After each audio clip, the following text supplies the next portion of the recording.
इसमें दोषी किसे ठहराया जाए?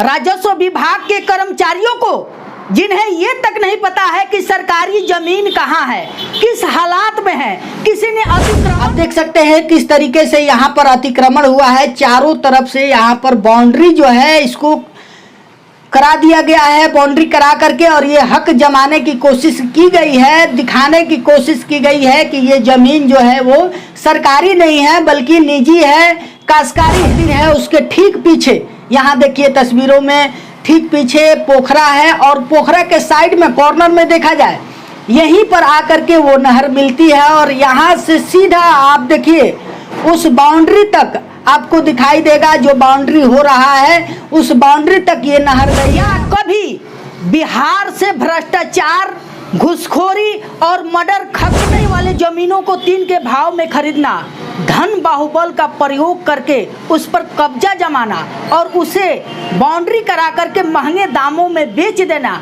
आजकल यही सरकारी जमीन पर दलालों का कब्जा, नक्शा में नहर लेकिन धरातल पर बाउंड्री, सरकारी कर्मचारियों की उदासीनता कहें या जमीन के दलालों की दबंगई। नमस्कार, मैं हूं विकास कुमार और आप देख रहे हैं @1 भारत न्यूज। यह खबर बिहार के सिवान जिले के सदर प्रखंड के अमलोरी गांव की है, जहां पर जमीन के कुछ दलालों ने दबंगई दिखाते हुए सरकारी जमीन पर अतिक्रमण कर लिया है, लेकिन अभी तक राजस्व कर्मचारी, सरकारी कर्मचारी या अंचला अधिकारी के द्वारा कोई भी ठोस कार्रवाई नहीं किया गया है। मिली जानकारी के मुताबिक अमलोरी के नक्शे में उत्तर पूर्वी भाग में एक नहर है जो कि सीधा दाहा नदी से जाकर मिलता है, लेकिन धरातल पर देखा जाए तो ये जमीन गायब है, सरकारी नहर गायब है। कुछ लोगों ने नहर की जमीन को जोत कर खेत बना लिया तो कुछ लोगों ने कच्चे मकान बना लिए, लेकिन हद तो तब हो गई जब जमीन के दलालों ने उस पर बाउंड्री करा दी। ग्रामीणों का कहना है कि 10-15 साल पूर्व इस नहर में पानी आता था, जिससे कि खेती बाड़ी करने में मदद मिलती थी, फसलों की सिंचाई सही समय पर हो जाती थी और ज्यादा बरसात होने पर पानी की निकासी भी सुचारू ढंग से हो जाती थी। लेकिन नहर का जमीन जिस किसी के खेत के पास पड़ा उसने जोत भूमि बना ली, या तो कच्चे मकान बना लिए या बाउंड्री बना ली, जिससे आए दिन ग्रामीण किसानों को खेती बाड़ी करने में काफी कठिनाइयों का सामना करना पड़ रहा है। समय से फसलों की सिंचाई भी नहीं हो पा रही है। बरसात के दिनों में खेत में ज्यादा पानी लग जाने से पानी की निकासी न होने की वजह से फसल बर्बाद भी हो जा रहे हैं। खेतों में आने जाने के लिए सुगम रास्ता भी उपलब्ध नहीं है। अब इसमें दोषी किसे ठहराया जाए? राजस्व विभाग के कर्मचारियों को, जिन्हें ये तक नहीं पता है कि सरकारी जमीन कहाँ है, किस हालात में है, किसी ने अतिक्रमण तो नहीं किया है। जब कोई ग्रामीण सरकारी कर्मचारियों को सूचना दे तब उनकी आंख खुलती है, तब पता चलता है कि अतिक्रमण हुआ है जमीन पर, तब बुलडोजर चलता है। आखिर सरकार पहले ही ऐसा उपाय क्यों नहीं करती है कि बाद में बुलडोजर चलाने की जरूरत ही न पड़े? जनता की सेवा के लिए सरकारी कर्मचारियों की बहाली की जाती है ताकि जनता को किसी प्रकार की कोई दिक्कत ना हो, लेकिन जब यही सरकारी कर्मचारी जनता का रक्षक न बनकर के भक्षक बन जाते हैं, घूस लेते हैं, तब सोचिए जनता का क्या हाल होता है। हालांकि यह मामला अंचला अधिकारी सिवान के पास अनुसंधान में है, लेकिन अभी तक पुलिस प्रशासन के द्वारा कोई भी ठोस कार्रवाई नहीं की गई है। आजकल बिहार में देखा जाए तो सबसे ज्यादा मामले न्यायालय में जमीनी विवाद से जुड़े हैं। देश में तो ये हालात बन गए हैं कि बिना घूस दिए कोई भी काम आगे नहीं बढ़ रहा है। कई कर्मचारी पकड़े भी जा रहे हैं, लेकिन देश से घूसखोरी, भ्रष्टाचारी खत्म होने का नाम ही नहीं ले रहा है। यहाँ तक कि मृत्यु प्रमाण पत्र बनवाने के लिए घूस देने पड़ रहे हैं। ऐसी हालात है, ऐसे व्यवस्था है। देश की तो ऐसी सरकारी व्यवस्था बन गई है जहां जिंदा रहने पर भी काफी मुश्किलों का सामना करना पड़ता है, काफी कठिनाइयां झेलनी पड़ती है और मरने के बाद भी दिक्कत है। आखिर ऐसा कब तक चलता रहेगा?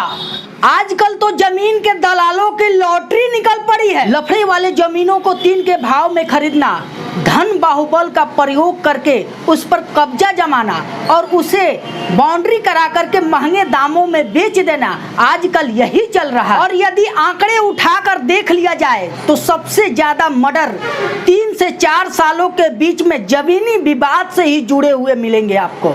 हालांकि सरकार के तरफ से जमीनी विवाद को खत्म करने के लिए कई प्रकार के नियम भी बनाए जा रहे हैं, फिर भी इस तरीके की वारदात सामने आ रही है।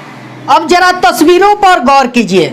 आप देख सकते हैं तस्वीरों के माध्यम से जो नहर दिखाई जा रहे हैं, साइड में नहर है और बगल बगल रास्ते आपको दिखाई दे रहे हैं, घास फूस भी दिखाई दे रहे हैं। सरकार की उदासीनता के चलते सरकार के कर्मचारी इसे छोड़ देते हैं, किसी भी प्रकार से रहे साफ सफाई नहीं करवाते हैं, जिसके वजह से झाड़ और पेड़ पौधे निकल आते हैं। आप तस्वीरों के माध्यम से देख सकते हैं, ये जो आप देख रहे हैं वो सीधा नहर जा करके और पश्चिमी छोर पर तस्वीर दिखाई है।